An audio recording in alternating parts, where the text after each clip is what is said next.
తెలంగాణ ముఖ్యమంత్రి యనమల రేవంత్ రెడ్డి కీలక వ్యాఖ్యలు చేశారు. గత ప్రభుత్వంపై తీవ్ర విమర్శలు చేశారు. హరీష్ రావు, కల్వకుంట్ల చంద్రశేఖరరావులపై సంచలన ఆరోపణలు చేశారు. ముఖ్యంగా పాల విక్రయాలు, పార్టీ మార్పులపై ఆయన చేసిన వ్యాఖ్యలు రాష్ట్ర రాజకీయాల్లో కలకలం రేపుతున్నాయి. ఆంధ్ర వాళ్లకు పాలను అమ్మే నీచపు మోచేతి నీళ్లు తాగడం దుర్మార్గం అని కూడా అన్నారు. హరీష్ రావు పార్టీ మారేందుకు ఎవరెవరిని కలిశారో తనకు తెలుసని సీఎం రేవంత్ రెడ్డి అంటున్నారు.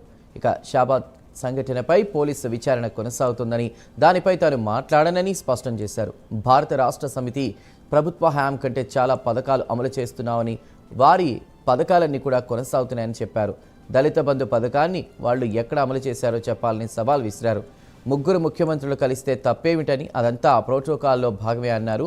తాను కుటుంబ సభ్యులతో ఇక్కడ కలుస్తున్నానని, కల్వకుంట్ల తారక రామారావు లాగా సీక్రెట్గా గోడలు దూకిపోలేదని రేవంత్ రెడ్డి ధ్వజమెత్తారు.